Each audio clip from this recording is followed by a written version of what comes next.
Vamos iniciar mais uma aula de processo civil e agora a gente começa a bater um papo sobre os atos processuais, portanto a gente vai falar da forma dos atos processuais. Vamos lá? Então vamos ter como base o artigo 188, que é o que a gente vai começar a trabalhar. A gente precisa dissecá-lo e começar dizendo o seguinte, olha, os atos e termos processuais independem de forma determinada, salvo quando a lei expressamente a exigir. Então, primeira coisinha aqui. Esse primeiro esquema aqui de cima. Qual é a regra geral? Os atos processuais, ou seja, os atos que são feitos em juízo, os atos que vão ser feitos no processo, eles têm forma livre. A regra geral é a existência da forma livre. Só vai ter forma especial quando a lei prevê. Então, a previsão legal é uma exceção. Havendo previsão legal, eles têm forma especial.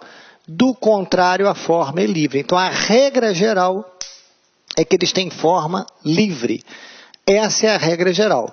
Forma especial quando houver previsão legal. Beleza? Então, o que você traz aqui dessa primeira parte? Os atos e termos do processo independem de forma determinada. Quando ele fala independe de forma determinada, quando ele usa essa expressão, você já sabe o que é independer de forma determinada. Forma livre. Salvo quando a lei expressamente a exigir. Beleza? Joia até aqui? Agora, toma cuidado agora no final. Eu queria que você olhasse para cá agora. Ó. Considerando válidos os que realizar de outro modo, lhe preencham a finalidade essencial. O que eu quero chamar a atenção de você? Para cá. Que é o chamado princípio da instrumentalidade de forma. O que é isso? Que princípio é esse da instrumentalidade? O princípio da instrumentalidade é o seguinte, a forma é um instrumento. Quando se fala que a forma é um instrumento, significa dizer que a forma é um meio. A forma é um mero meio. O importante é o fim. Então, se o fim foi alcançado e o meio está errado, não há problema. O ato vai ser válido.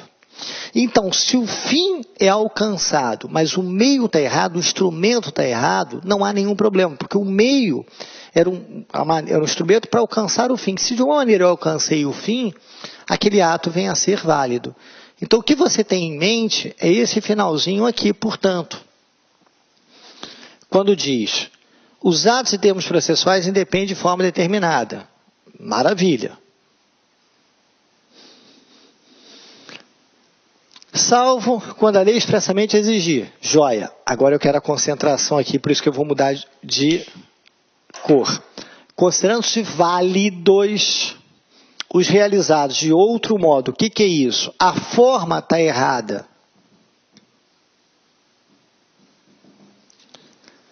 Mas a finalidade foi alcançada. Se a forma está errada, mas a finalidade foi atingida, o ato é o quê? Válido. Então, por exemplo, o oficial de justiça foi citar o réu, a citação foi errada. Ou a citação foi pelo correio, a citação está errada. Então, a citação está errada. Beleza? Joia. Entretanto, o réu compareceu a juízo. Ora, se o réu compareceu a juízo, a finalidade foi o quê? Alcançada. Portanto, o ato é o quê? O ato é válido. Como a finalidade foi alcançada, o ato é válido. Joia, artigo 188. Legal? Legal a instrumentalidade? Vamos continuar a nossa conversa? Continuando a conversa, vamos agora para o artigo 189.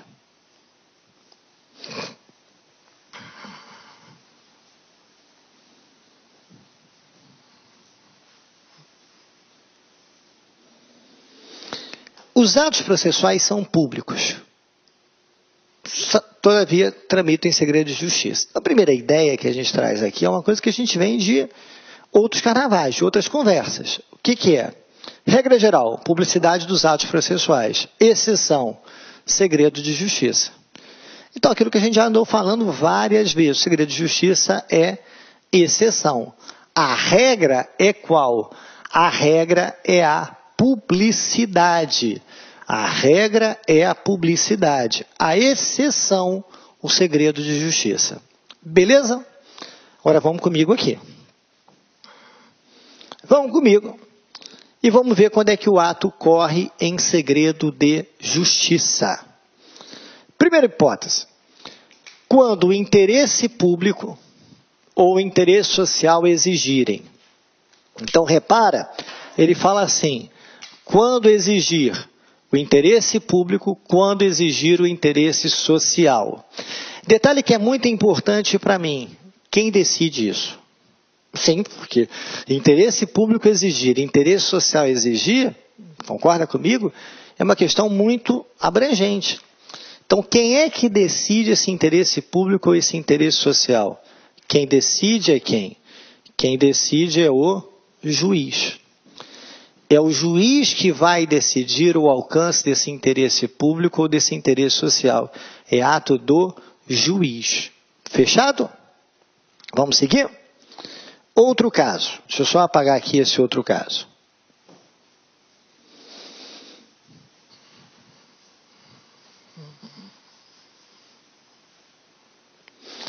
Também corre em segredo de justiça quando diz respeito a quê? A casamento, a separação de corpos, divórcio, separação de uma maneira geral, união estável, filiação, alimentos, guarda de criança e de adolescente. Alguns cuidados aqui. Primeiro cuidado aqui embaixo. Cara, esse é o mais importante. Na prática, a gente costuma dizer assim, quando o processo é de direito de família, corre em segredo de justiça. Algumas pessoas até afirmam na prática, quando é na vara de família, corre em segredo de justiça. Falso, já caiu em prova. Falso. O CPC não diz isso. Não está no CPC isso aí. Está no CPC quando for o quê? Casamento, separação de corpos, divórcio, separação, união estável, filiação, alimentos, guarda de criança. Por exemplo, ação relativa à tutela não está aqui. Então eu não posso dizer que é tudo relacionado ao direito de família, está muito amplo esse direito de família. Legal? Então, muito cuidado em prova. Não é qualquer questão relacionada ao direito de família. É a maioria, mas não são todas. Legal? E segunda coisa, qual a diferença do inciso segundo para o inciso primeiro? Tá joia? Opa, eu acabei não vendo o inciso primeiro. Para o inciso primeiro. É que no inciso primeiro, quando fala assim, quando exige o interesse público ou social, você está trabalhando com um conceito indeterminado. É um conceito bem amplo, né? Interesse público ou social. Então, o juiz, no caso concreto, vai ver que interesse público ou social é esse. Então, é uma análise do juiz no caso concreto. Aqui não. Aqui o juiz não tem essa liberdade. Aqui é taxativo. Casamento, separação, divórcio. Então, ele vai lá e diz, corre em segredo de justiça. Joia? Legal? Deixa eu apagar aqui.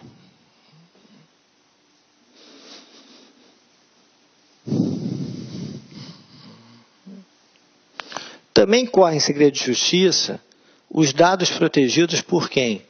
Pelo direito constitucional à intimidade. Então, quando a Constituição protege também, quando você está diante da intimidade das pessoas, você também vai correr em segredo de justiça. Beleza? Mais o quê? Também corre em segredo de justiça que versar sobre o quê? Sobre arbitragem. Porque na arbitragem, normalmente na arbitragem, você tem a cláusula de confidencialidade.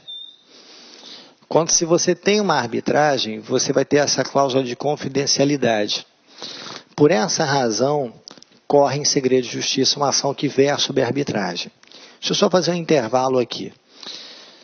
Você vai dizer assim, mas se tem arbitragem não é substituto processual, não é substitutivo da jurisdição.